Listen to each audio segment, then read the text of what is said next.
बताया जाएगा। Degree of comparison transformation का महत्वपूर्ण चैप्टर है और चैप्टर का टॉपिक बोला जाएगा। और डिग्री ऑफ कंपैरिजन में पहले तो डिग्री के बारे में जान लीजिए। What is degree? डिग्री मतलब अवस्था। अवस्था किसकी? एडजेक्टिव की या एडवर्ब की, इनकी अवस्थाएं डिग्री से कहलाती हैं। अब इनकी अवस्थाएं कौन कौन सी होती हैं? Number 1 positive degree.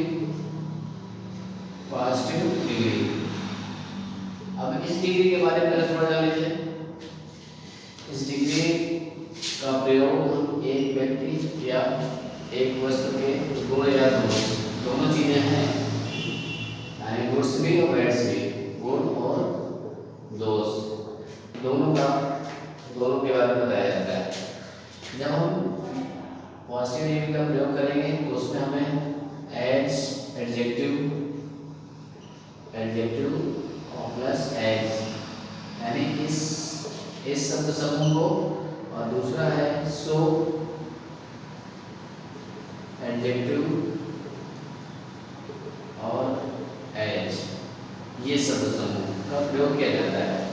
एडजेक्टिव का मतलब होता है पॉजिटिव डिग्री। पॉजिटिव डिग्री यानी पहली अवस्था जो होती है एडजेक्टिव की, उससे हम पॉजिटिव डिग्री को एज एडजेक्टिव एज और सो एडजेक्टिव एज का प्रयोग करेंगे पॉजिटिव डिग्री बनाते समय। अब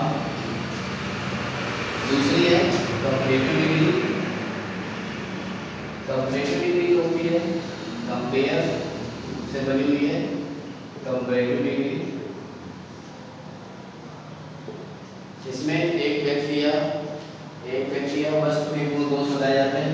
एक व्यक्ति या वस्तु के तुलना, गुण दोष को बताया जाएगा कि उसके साथ उसकी तुलना की जाएगी दूसरे व्यक्ति या वस्तु से, वहां पर कंपैरेटिव डिग्री का प्रयोग करेंगे। कंपैरेटिव जो शब्द है कंपैरिजन से मतलब तुलना होता है, उससे बना हुआ है। अब इसको जब बनाएंगे तो सब इसके लिए कंपैरेटिव डिग्री सबसे पहला काम है कि एडजेक्टिव का जो कंपैरेटिव फॉर्म होगा वो लगेगा और इसके बाद हम देन का प्रयोग करेंगे। कंपैरेटिव फॉर्म जैसे पुअर है तो पुअरर हो जाएगा, रिच है तो रिचर बन जाएगा, या शॉर्ट है शॉर्टर, टॉलर है टॉलर, इस तरह से हम कंपैरेटिव फॉर्म प्रयोग करेंगे और इसके बाद हम देन का प्रयोग कर रहे हैं। इसके बाद सुपरलेटिव डिग्री। सुपरलेटिव जैसा कि नाम ही है सुपर, तो सुपरलेटिव डिग्री, ये इसका प्रयोग कब करेंगे? जब एक व्यक्ति या वस्तु की तुलना दो या दो से अधिक या ग्रुप से या समूह से की जाए, वहां पर सुपरलेटिव डिग्री का प्रयोग किया जाएगा। इसको बनाने के लिए हम उसमें दा लगा देंगे और इसके बाद सुपरलेटिव फॉर्म। यहाँ पर हमें सुपरलेटिव डिग्री के पहले दा का प्रयोग अवश्य होगा, अनिवार्य होगा। ये हमारा पहचान के रूप में बताया कि अगर पॉजिटिव डिग्री का वाक्य है उसमें एज एडजेक्टिव एज और सो एडजेक्टिव एज का प्रयोग होगा। कंपैरेटिव होगा, कंपैरेटिव फॉर्म का नया लगा होगा, और सुपरलेटिव होगा, सुपरलेटिव का दा लगा होगा। ये तो डिग्रियों के बारे में थोड़ा बताया गया। अब आते हैं चेंजमेंट्स में, यानी परिवर्तन। पहला परिवर्तन है कंपैरेटिव से पॉजिटिव। हम सबसे पहले पढ़ाएंगे कंपैरेटिव से पॉजिटिव डिग्री बनाना। पॉजिटिव डिग्री तो जो पहला नियम है कंपैरेटिव से पॉजिटिव का, उसमें हम सबसे पहले जो सब्जेक्ट होते हैं, सब्जेक्ट जैसे और इधर ऑब्जेक्ट को नहीं कहा जाएगा, लेकिन उस ऑब्जेक्ट के स्थान पर होता है। दोनों मेरे सारे सब्जेक्ट ही होते हैं, लेकिन स्थान पर होता है ऑब्जेक्ट, इसलिए हम उसको ऑब्जेक्ट रूप में बता रहे हैं आपको। तो ये जब हम उसको पॉजिटिव बनाएंगे तो ऑब्जेक्ट हमारा यहाँ पर आ जाएगा सब्जेक्ट रूप में। इससे मतलब चेंज नहीं करना, सब्जेक्ट ऑब्जेक्ट जैसा है वैसे ही वैसे बदलाव नहीं करना, और ये सब्जेक्ट हमारा यहाँ पर चला जाएगा ऑब्जेक्ट रूप में। इसके बाद अब हम यहाँ पर हेल्पिंग वर्ब लगा देंगे। Helping verb plus as plus adjective plus H और प्लस ऑब्जेक्ट हमारा लग जाएगा। तो जो भी इससे इसकी तुलना इससे भी की गई है उसको उठा करके हम सब्जेक्ट बनाएंगे, उसको हम सब्जेक्ट के स्थान पर प्रयोग करेंगे, उसके हिसाब से सहायक लगा देंगे। इसके बाद वाक्य में देखेंगे कि उसमें नॉट लगा है क्या। अगर नॉट लगा है तो फिर नॉट यहाँ प्रयोग नहीं करेंगे, वहाँ पर एच का प्रयोग करते हुए ऑब्जेक्ट लगा देंगे। अगर नॉट नहीं लगा है तो फिर हम क्या करेंगे, सबसे पहले सब्जेक्ट लगा देंगे, फिर हेल्पिंग वर्ब आ जाएगा, फिर हमारा नॉट लग जाएगा, फिर हमारा सो लग जाएगा। यहाँ पर सो का प्रयोग कर सकते हैं, सो, फिर एडजेक्टिव, फिर एज और उसके बाद ऑब्जेक्ट। ये थोड़ा सा हमें ध्यान देना होगा कि जहाँ पर नॉट का प्रयोग करना है तो वहाँ पर हेल्पिंग वर्ब में नॉट लगा देंगे और सो एडजेक्टिव एज का प्रयोग करते ही और किसी तरह से हमारा वाक्य बन जाएगा। इसके बाद इसी को उदाहरण से समझो। देखो जैसे he is richer than I। अब इसी वाक्य लिखा हुआ है तो इस वाक्य में हमारा किससे तुलना की गई है, I से। तो I को ले आएंगे, I को M लगा देंगे क्योंकि इंसानियत लगा हुआ है, नॉट नहीं लगा तो नॉट लगा देंगे और इसके बाद सो रिचर का पास्ट भाग रिच हो जाएगा और इसका एच लगा देंगे और ही करके इधर चला जाएगा। इस तरह से हमारा ये पास्ट डिग्री बन गई। इसी तरह से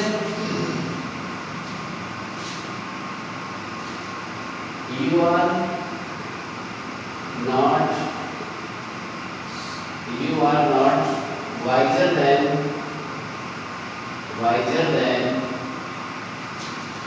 I। You are not wiser than I। फिर से हम इसी को I ले आएंगे, I के साथ M लगा देंगे, नॉट लगा है तो नॉट नहीं लगेगा, फिर हम H wiser का Y हो जाएगा और इसके बाद H और ये बन गया हमारा। तो जहाँ पर नॉट नहीं लगा तो वहाँ पर नॉट लगाया और जहाँ पर लगा है वहाँ पर हमने नॉट का प्रयोग नहीं किया। अब इसके बाद ये तो दो नियम हुए जहाँ पर हमने दोनों कर्ताओं में चेंजमेंट कर दिया। अब मान लीजिए कंपैरेटिव डिग्री का वाक्य है और देन के बाद हमारा एनी अदर लगा हुआ है, एनी अदर का प्रयोग है। देन के बाद अगर एनी अदर का प्रयोग है, देन के बाद इसका प्रयोग है एनी अदर, तो जब हम पॉजिटिव बनाएंगे तो हम सबसे पहले उसमें नो अदर का प्रयोग करेंगे, यानी एनी अदर किसमें बदल जाएगा, नो अदर में। नो अदर के बाद जो चीज जुड़ी है उसमें सब्जेक्ट के रूप में वो भी आ जाएगी। इसके बाद हेल्पिंग वर्ब और इसके बाद अब हम नॉट का प्रयोग नहीं करेंगे क्योंकि यहाँ पर नॉट ऑलरेडी नो अदर में आ चुका है। फिर एज, फिर एडजेक्टिव, फिर एज और फिर से हमारा ऑब्जेक्ट के रूप में आ गया। अब जैसे लिखा है iron is more useful, iron is more useful than any other metal, any other metal. Iron is more useful than any other metal. अब हम यहाँ पर क्या करेंगे, इसको उठा लेंगे और ये पूरा हिसाब करके बदल जाएगा और एनी अदर किसमें बदल जाएगा, नो अदर में। तो no other metal, no other metal. इसके बाद सहायक क्रिया उस हिसाब से इज और इसके बाद फिर से वही एज, यूजफुल, फिर एज और फिर इसके बाद आयरन। ये बन गया हमारा। तो नो अदर जहाँ पर एनी अदर लगा है वहाँ पर नो अदर ले आएंगे, नो अदर का सब्जेक्ट यानी जो भी चीज इसमें जुड़ी हुई है उसको उठा लेंगे, फिर इसके बाद यहाँ पर सहायक लगा देंगे और इसके बाद नॉट का पीछे बनाएंगे तो नॉट लगा हुआ है already, as, useful, as, iron. इसके बाद इसी तरह से मान लीजिए देन के बाद मैनी अदर लगा हुआ है, देन के बाद मैनी अदर लगा हुआ है, तो फिर क्या करेंगे, मैनी अदर को फिर डल जाएंगे तो क्या हो जाएगा, वेरी फ्यू। अब यहाँ पर वेरी फ्यू का प्रयोग करेंगे। ये चीजें ध्यान रखना है कि एनी अदर है तो नो अदर और मैनी अदर है तो वेरी फ्यू। वेरी फ्यू के बाद फिर वही सब्जेक्ट आ जाएगा और इसके बाद फिर वही सहायक क्रिया और इसके बाद एज और फिर एडजेक्टिव और फिर से एज और फिर वही ऑब्जेक्ट। ये बहुत सरल है, कोई बहुत ज़्यादा कठिन नहीं, बहुत ज़्यादा समस्या हो। तो अब यहाँ पर मैंने एडिशन कर दिया वेरी फ्यू में, जैसे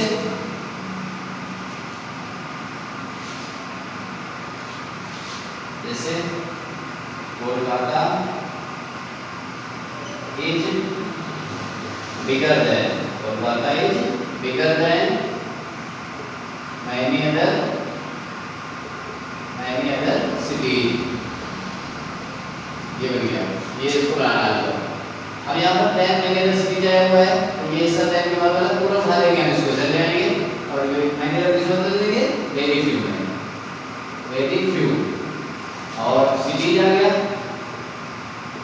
अब यहाँ पर cities आने के बाद अब हमको ये देखना है कि इसका सिटीज का क्या, तो हमारा सब्जेक्ट क्या हो गया, प्लूरल हो गया, शायद क्या हो जाएगा आर, फिर एच और बिगर का भी हो जाएगा, फिर एच और फिर से कोलकाता।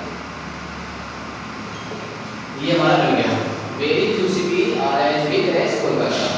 यानी मैनी अदर हुआ तो वेरी फ्यू का प्रयोग किया, नो अदर एनी अदर का प्रयोग हुआ तो नो अदर का प्रयोग किया।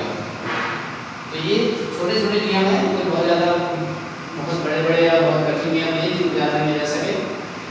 अच्छा इसके बाद मान लीजिए कंपैरेटिव डिग्री में दैन के बाद कोई सब्जेक्ट लगा हुआ है और इसके बाद वर्ब का सेकंड फॉर्म लगा हुआ है, यानी कोई वाक्य है जैसे then I expected, then I thought, then I hoped, इस तरह के वाक्य हैं, तो वहाँ पर हम सबसे पहले सब्जेक्ट का प्रयोग करेंगे, इसके बाद डिड नॉट लगाएंगे और इसके बाद जो किया है उसका फर्स्ट पार्ट, वर्ब का फर्स्ट पार्ट। इसके बाद जो सब्जेक्ट है पहला वाला, जो सब्जेक्ट पहला वाला है उसको हम किसे बना देंगे, इसमें उसको हम ऑब्जेक्ट के रूप में प्रस्तुत करेंगे। ये क्या होता है, ये सब्जेक्ट होता है, इसको हम ऑब्जेक्ट, जैसे मान लीजिए यहाँ पर ही है, ही को क्या करेंगे, हिम कर देंगे, सी है को क्या कर देंगे, आई है नहीं कर देंगे, यू है तो यू बना रहेगा। ऑब्जेक्ट के बाद टू लगा देंगे और इसके बाद जो भी क्रिया वाक्य में दी गई है पहले का दर्जा उसका फर्स्ट पार्ट, इसके बाद सो लगा देंगे और इसके बाद एडजेक्टिव आ जाएगा। इस नियम का प्रयोग थोड़ा ध्यान से करना पड़ेगा, तो कहाँ पर करेंगे, जहाँ पर टाइम के बाद सब्जेक्ट और वर्ब का सेकंड फॉर्म लगा हुआ है। तो अब एक वाक्य जैसे he is more honest, he is more honest than I expected, than I expected, ये लिखा हुआ है। तो अब यहाँ पर हमने क्या लिखा है, सब्जेक्ट, सब्जेक्ट हमारा ऊपर के आ गया, ठीक है। यहाँ पर एक्सपेक्टेड लिखा है, अब इसको हम क्या करेंगे, डिड नॉट लगा दिया हमने, डिड नॉट और फिर क्या किया, फर्स्ट पार्ट में लिखा है, फर्स्ट पार्ट में एक्सपेक्ट हो जाएगा, एक्सपेक्ट। अब इतना करने के बाद इसमें लिखा है ऑब्जेक्ट, ऑब्जेक्ट हमारा मतलब कर्ता जो है हमारा पहला कर्ता, इसको हम क्या करेंगे हिम। इसके बाद हमारा टू लगा है, जो हो गया, क्योंकि हमें क्रिया को इंफिनिटिव बनाना है, क्रिया को कुछ जोड़ना है और फर्स्ट फॉर्म किया गया है इज। इज क्रिया जो है, इज जो है किस क्रिया का रूप है, इसको हम बी क्रिया को कहते हैं। यानी बी क्रिया जो होती है, बी वाज बीन, बी माने होता है होना, बी माने क्या होता है होना। इस क्रिया के तीन रूप होते हैं। बी का मतलब होता है इज, एम, इस क्रिया मतलब बी का first form is am, second form was were और थर्ड फॉर्म बी। तो जब हम इसको फर्स्ट पार्ट लेंगे तो इसको क्या लिखते हैं, क्रिया को बी, टू बी और इसके बाद सो लगा दिया और डिग्री क्या है ऑनेस्ट, तो यहाँ पर आ गया ऑनेस्ट। तो बन गया हमारा I did not expect him to be so honest. तो इस तरह से हमको यहाँ पर अगर मान लीजिए दैन के बाद अगर ऐसा कुछ लिखा हुआ है तो हम इस यहाँ पर दैन के बाद अगर करता हो कि सेकंड फॉर्म में तो उसको इस तरह बना लेंगे, सब्जेक्ट प्लस डिड नॉट लगा दिया, सेकंड फॉर्म में क्रिया है तो फर्स्ट कर दीजिए, इसके बाद ऑब्जेक्ट, यानी ऑब्जेक्ट जो है हमारा ये पहले सब्जेक्ट का कन्वर्टेड रूप है, कन्वर्टेड रूप है, यानी जो भी सब्जेक्ट है उसको ऑब्जेक्ट बना देंगे। इसके बाद टू लगा दिया, उसके बाद क्रिया फर्स्ट पार्ट में आएगी क्योंकि यहाँ पर क्रिया जो है इंफिनिटिव बन रही है, उसके बाद 16 लगा दिया, एडजेक्टिव फॉर्म आ गया, ये हमारा वाक्य बन गया। इस तरह से हम कंपैरेटिव डिग्री से हम पॉजिटिव बनाने के लिए जो नियम है वो बता दिए। नियम बिल्कुल सरल है, कोई बहुत कठिन नहीं है, बस केवल समझना है कि नो अदर है, नो अदर को किससे बदलेंगे, मान लीजिए एनी अदर वाक्य में है उसको नो अदर बदलेंगे, और अगर एनी अदर है